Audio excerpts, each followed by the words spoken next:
வணக்கம். இன்றைய பதிவில் நாம் மற்றொரு அதிகாரமான மக்கட்பேறு என்ற அதிகாரத்தை காணலாம்.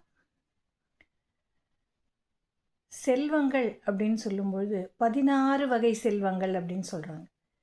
16 வகை செல்வங்கள் என்னென்ன அப்படின்னு பார்த்தோம்னாக்கா, கல்வி முதலாவதாக வருகிறது. புகழ், வலிமை, வெற்றி, நன்மக்கள், பொன், நெல், நல்விதி, நுகர்ச்சி, அறிவு, அழகு, பெருமை, இளமை, துணிவு, நோயின்மை, வாழ்நாள். பெரியவங்களெல்லாம் வாழ்த்துவாங்க இல்லையா? 16 பெற்று பெருவாழ்வு வாழ்கன்னு சொல்லுவாங்க. அந்த 16 வகை செல்வங்களில் மக்கட்பேறு அப்படின்னு சொல்லக்கூடியதும் ஒரு செல்வமாக கொள்ளப்படுகிறது. அது தவிர பிற செல்வங்கள், அதில் முதல்ல நம்ம என்ன சொல்கிறோம்? கல்வி, செல்வம், வலிமை அப்படின்னு சொல்கிறோம் இல்லையா? அப்போ இது எல்லாமே ஒரு மனிதனுக்கு மிக முக்கியமான செல்வங்களாக கருதப்படுகிறது. ஒரு குழந்தை இல்லைன்னு சொல்லும்பொழுது அவன் அந்த செல்வங்களில் குறைபாடு உள்ளவனாக ஆகிறான். எவ்வளவு வசதிகள் இருந்தாலும் மக்கட்செல்வம் இல்லை என்றால் அவன் ஒரு குறையுற்றவனாகிறான். உலக நியதி இது. உலகத்தில் நம்ம பார்க்குறோம், ரொம்ப வருத்தப்படுறாங்க இல்லையா? அப்போ இவ்வளவு பெரிய சிறப்பு வாய்ந்த ஒரு செல்வம் மக்கட்பேறு அப்படின்னு சொல்கிறது. அதனை மிக முக்கியமாக கருதிய வள்ளுவனார் 10 குறள்களை அதில் இயற்றியிருக்கிறார். பார்க்கலாமா?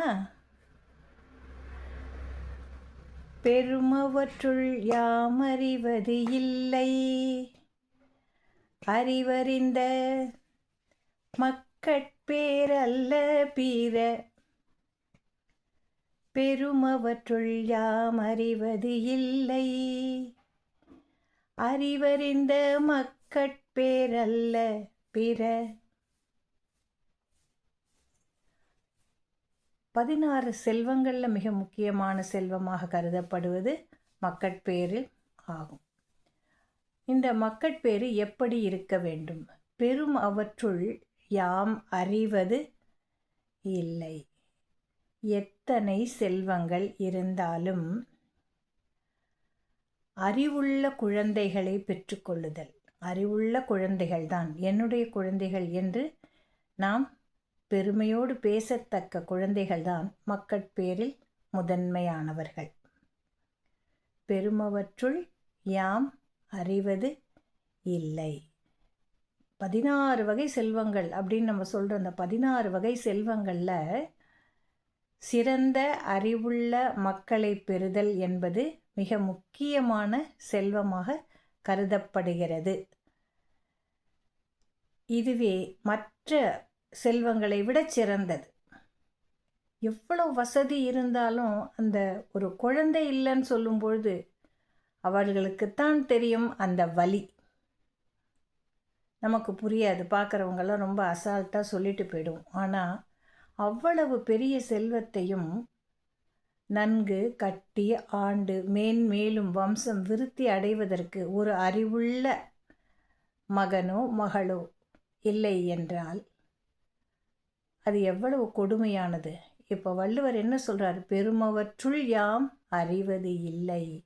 எவ்வளவு செல்வங்கள் இருந்தாலும் அறிவுள்ள மக்களை பெற்று வாழ்தல் என்பதே மிகச்சிறந்த செல்வமாக கொள்ளப்படுகிறது. நன்றி. நாளை பார்க்கலாம்.